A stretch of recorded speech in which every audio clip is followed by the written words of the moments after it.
അതൊക്കെ അവിടെ ഉണ്ട്. വലിയ മാറ്റമൊന്നുമില്ല. ഞങ്ങൾ നെല്ലിയാമ്പതിക്ക് പോകാൻ ഇറങ്ങിയൊന്നും പുള്ളിക്കാരിക്ക് ഇഷ്ടപ്പെട്ടിട്ടില്ല. നീ മൈൻഡ് ചെയ്യണ്ടടി.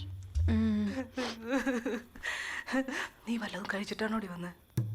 ഇറങ്ങുമ്പോ സുനിയന്റെ ഷവർമ വാങ്ങിച്ചു തന്നായിരുന്നു. ഓനെ നോക്കടാ.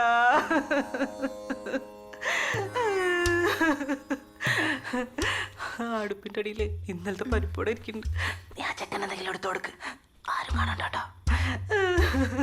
അച്ഛാ, ഞാനൊരു മനുഷ്യനെ കണ്ടിട്ടുണ്ട്. ആ കുളിക്കണ സ്ഥലത്ത് ഉണ്ട കണ്ണായിട്ടൊരു ചങ്ങായി ഉണ്ടായിരുന്നില്ലേ, നീ കണ്ടിരുന്നു?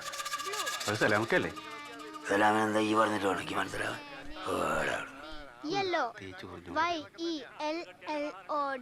അതിവിടെ ഈ വഴീന്റെ പ്രശ്നമുണ്ടാ, ഇല്ലെങ്കിൽ ഇവിടെ നല്ല വില കിട്ടും. ചേട്ടാ അത് നിങ്ങൾ തന്നെ. ചേട്ടാ അത് നിങ്ങൾ തന്നെ. ഇത് പിടി. എടാ ഈ വീട്ടിലേക്ക് ഒറ്റ വഴിയേ ഉള്ളൂ. ആ നിങ്ങൾ ഏത് വഴിയെന്ന്? ഞാൻ മാതിരി ഞാനും ആ വഴിക്ക് തന്നെ വന്ന. വീടിന്ന് ഈ സമയത്ത് പോകാൻ വല്ല വണ്ടിയും കിട്ടുമോ? 5 മണിക്കൊരു ബസ്സുണ്ട്. ആഹാ, അതിന് നിങ്ങൾ പോവാ? അല്ല പോകാൻ നല്ലപ്പാ.